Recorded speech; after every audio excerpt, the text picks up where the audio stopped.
Rich boy pours wine on black CEO, his parents laugh, until she cancels their $650 million deal. Power, class, and ego are a dangerous mix, especially when the people involved have no idea who they're dealing with. In today's world, titles and money often blind people to the truth that respect costs nothing, but disrespect can cost everything.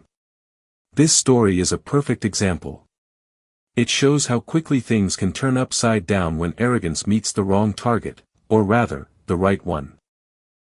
In a prestigious country club where wealth is worshipped like a religion, a young man who has never heard the word "no" in his life decides to pull a cruel, humiliating stunt on a stranger who happens to be the CEO of one of the most powerful emerging tech companies in the world. What he saw was just a black woman in a suit. What he didn't see was her power, her influence, her reach, and a $650 million deal she was hours away from signing, with his own parents. This story isn't just about karma. It's about the kind of revenge that doesn't need violence, shouting, or threats. Just a signature, or in this case, the refusal to sign. So buckle up. Because part 1 dives into a world of wealth, pride, and a lesson so brutal it will leave the rich boy and his entire family speechless. Before we go any further, comment where in the world you're watching from and make sure to subscribe because tomorrow's story will be the one you don't want to miss. The Sterling Crest Country Club was where the city's most powerful families gathered. Marble floors, glass walls, a golden chandelier the size of a car, everything inside screamed money. That morning, the lounge was buzzing because the Hastings family had arrived. Robert and Evelyn Hastings were considered royalty in business circles. Their company, Hastings Global Investments, was on the verge of a historic $650 million partnership with Novatech Solutions, a rapidly rising tech giant led by a brilliant black CEO named Amara Cole. But the Hastings had never met her in person. All the negotiations had been handled through lawyers and executives. Still, they knew what she looked like.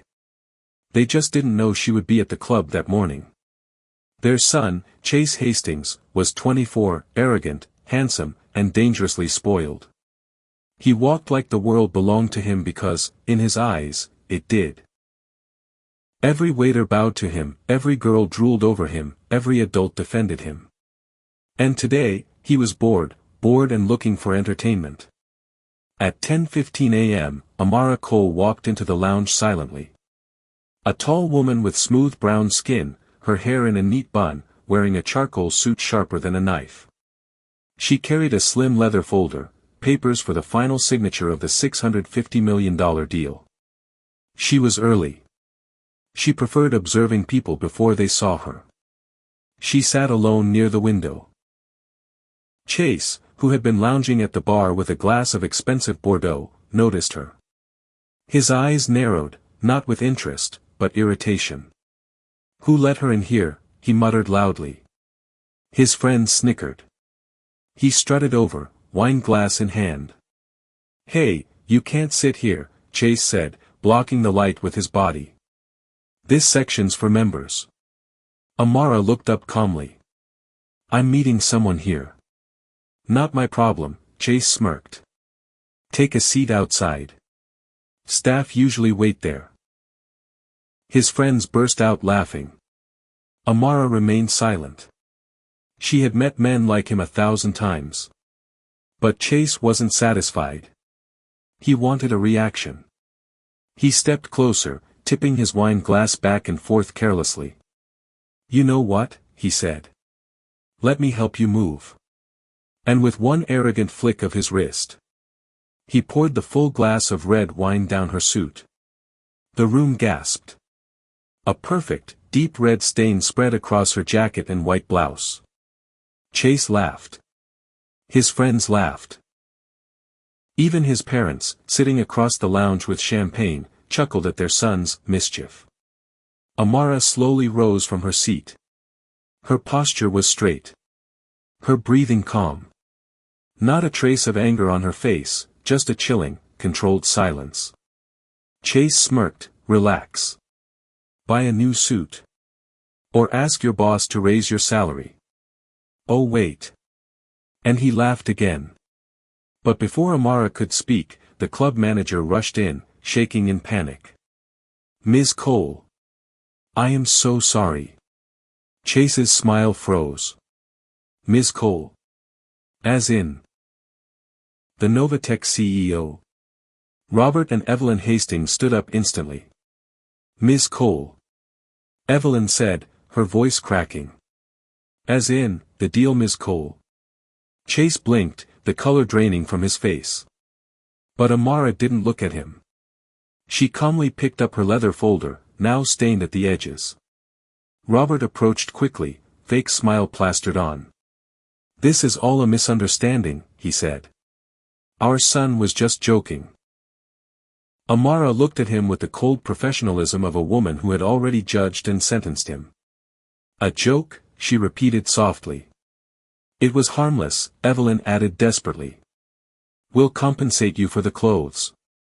Amara's voice was smooth but icy. This wasn't about clothes. Chase swallowed hard. His friends backed away like rats. Robert put on his corporate charm, the one that had won him award after award. Ms. Cole, we deeply respect you, your company, your work. Amara cut him off. You respect my company, she said. Not me. And certainly not people who look like me. You could feel the temperature drop. Robert opened his mouth but no sound came out. Chase finally stammered, Look, I didn't know who you were. Amara turned to him. Her gaze was sharp enough to slice through marble. Oh, I know. Her voice was soft, but everyone heard it. You thought I was beneath you. Chase looked down at the floor, trembling. Amara straightened her wine-soaked blazer. Mr. Hastings, she said calmly, we were scheduled to finalize the Novatech Hastings partnership this afternoon. Robert nodded vigorously. Yes, of course, and we look forward to. I'm canceling it. Silence. A silence so heavy it crushed the air. Evelyn gasped. Cancel. Ms. Cole, please, that deal is critical for us. Amara didn't blink. Your son didn't just disrespect me. She folded the stained folder. He disrespected the values of the partnership. And I refuse to tie my company to a family that encourages behavior like this. Chase's legs shook. Robert stepped forward desperately. Ms. Cole, we'll discipline him, we'll compensate. It's done, she said. She turned toward the exit. But before leaving, she delivered the finishing blow. For people like your son, consequences are optional. Today, they are not. And she walked out, wine dripping from her suit, but dignity untouched. The Hastings family stood frozen. Chase sank into a chair, face pale, realizing one stupid act had just cost his family over $500 million. But what none of them knew yet was this. This was only the beginning of their downfall. The entire Sterling Crest Country Club had fallen silent, but the fallout had only begun. While Amara walked calmly to the exit, still dripping wine from her blazer, her phone buzzed. It was her second-in-command, Marcus Hale. Are you still planning to attend the signing meeting? He asked. Amara stepped outside, the cool wind hitting her face. No. Cancel it. Immediately. There was a pause, Marcus understood her tone. What happened? Disrespect, she answered. And stupidity. Marcus sighed. All right. I'll notify legal. And Marcus, she added, her voice firm but composed, from this point on, cut all communication with Hastings Global. No negotiation. No apology letters. No PR smoothing. You got it. Amara ended the call. Inside the club, the Hastings family was in full panic mode. Chase sat with his head in his hands. Dad, please fix this. I didn't know who she was. That's the problem. Robert snapped. You don't think before you act. She wasn't just a guest, she's the most powerful partner we've ever had. Evelyn grabbed her husband's arm. Robert, we need to leave. Now. We'll apologize properly. We just need to get to her before anyone else finds out. But it was already too late. As the Hastings rushed outside, they saw Amara stepping into her sleek black SUV. Ms. Cole, please. Robert called out. The car door closed. The SUV drove off without a single glance back. Chase felt his chest tighten. He had ruined everything. Minutes later, the club's members were whispering behind their wine glasses. She canceled the whole deal. Over a wine spill. No, over him. Good. Someone had to teach that boy a lesson. But the whispers were nothing compared to the storm coming. By the next morning, every major business headline read. Novatech cancels historic partnership with Hastings Global, values misalignment, cited. The stock market reacted instantly. Hastings Global shares plunged 32% in 2 hours. Investors pulled out. 3 board members resigned.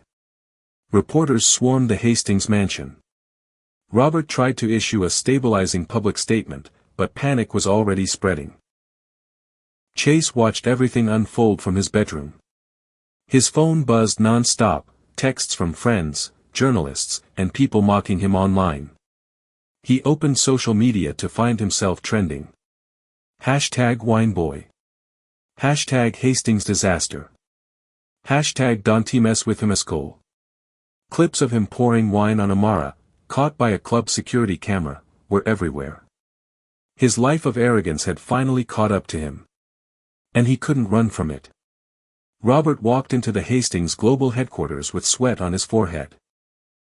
Cameras flashed outside, questioning him about the scandal involving his son. When he entered the conference room, the board members looked furious. Robert, the chairman began, this partnership was supposed to secure our future. Now we're in free fall. This is a PR crisis of your family's making, another added. We demand accountability, said a third. And that starts with your son. Robert stiffened. He made a mistake.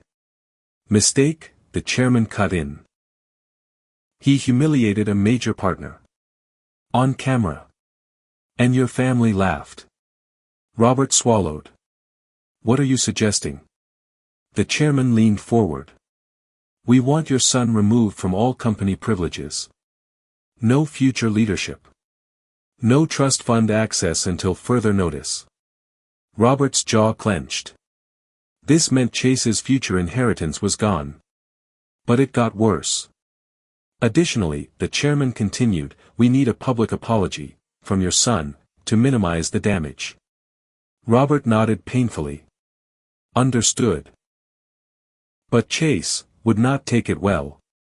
When Robert returned home, he found Chase pacing violently, his hair disheveled, eyes red. Dad, the whole world hates me, he yelled. They're calling me racist, spoiled, everything. This is insane. You were cruel, Robert snapped. And now the board wants you publicly removed. Chase froze. Removed, how? No inheritance. No position in the company. Nothing. It hit him like a punch to the chest. You're kidding, Chase whispered. I'm not, Robert said coldly. This is the cost. Chase slammed his fist into the wall. This is her fault. How can one woman destroy everything? Evelyn appeared in the doorway, trembling. She didn't destroy anything, she said softly. You did. Chase's anger collapsed into tears. I just wanted to impress my friends. I didn't think. Robert sighed heavily. Well, you're going to think now. You will apologize to her. Publicly. Chase's face went pale. No, Dad, please. But there was no escape. He had no choice. A week later, an arranged press conference was held. Cameras were everywhere. Lights flashed. Reporters swarmed like bees. Chase stepped onto the stage in a stiff suit, eyes puffy, voice trembling. He read from a written statement. "I want to apologize to Ms. Amara Cole, for my unacceptable behavior. My actions were disrespectful, entitled, and wrong." His voice cracked. People watched coldly. "I understand now that my privilege blinded me. And I hurt someone who deserved respect." When it was over, reporters fired questions, but Chase fled the stage. His life was changed forever. But the question remained. Would Amara respond? Amara sat in her top-floor office, watching the apology live on her screen. Marcus stood beside her. "Think he's learned anything?" Marcus asked. Amara closed the laptop. "He learned consequences. Whether he learned respect, time will tell." Marcus nodded. "People are praising you online. They say this is the first time a CEO refused to tolerate that kind of treatment." "I'm not interested in praise," Amara said. "I just won't allow arrogance to be rewarded." Marcus hesitated before asking, "So, is this the end?" Amara gave a small, knowing smile. "Almost." 2 months later, while the Hastings were still scrambling to cover losses, Novatech announced its new partnership, one worth $900 million, with a different company. A company run by one of Robert's biggest rivals. It was deliberate, strategic, and devastating. Hastings global stocks fell another 18%. By the end of the quarter, the company had lost over $1 billion in value. And everyone in the industry knew exactly why. To everyone's shock, Amara requested a private meeting with Robert Hastings. They met in a tall glass building overlooking the city. Robert entered the room looking thinner, older, defeated. "Ms. Cole," he said quietly. "Thank you for agreeing to meet. I want to apologize, sincerely." Amara nodded slightly. "Your apology is accepted." Robert exhaled in relief. But then Amara continued. "And the consequences remain." Robert's face fell. "I know," he said. "I just wanted to understand. Was there truly nothing we could have done to reverse this?" Amara folded her hands. "You could have taught your son humility before the world had to. But you didn't. You all laughed when he humiliated me. That moment told me everything I needed to know." Robert lowered his head. "This has ruined us," he whispered. Amara paused, then spoke calmly. "No. This has taught you." She stood. "Sometimes lessons cost money. Sometimes they cost reputation. Sometimes they cost both." Robert looked up, tears burning in his eyes. "Will you ever work with us again?" Amara gave the final truth. "When your family learns genuine respect, not for power, not for titles, but for people, then perhaps one day you'll rebuild. But you won't rebuild with me." Robert nodded slowly. He understood. Amara extended her hand. He shook it weakly. Then she walked away, tall, composed, unstoppable. Chase eventually enrolled in a rehabilitation program for anger and entitlement, forced by the board to clean up his image. He worked normal jobs for the first time in his life, retail shifts, warehouse shifts, where nobody cared about his last name. It changed him. He learned humility the hard way. And whenever people ask him about the wine incident, he simply says, "That day saved me. Even if it destroyed everything else." As for Amara Cole, Novatech soared, expanding globally, gaining more power, respect, and admiration than ever before. Because true power isn't loud. It doesn't need to brag. It just acts. And the world adjusts. Don't forget to like this video, subscribe, and turn on notifications for more powerful stories like this.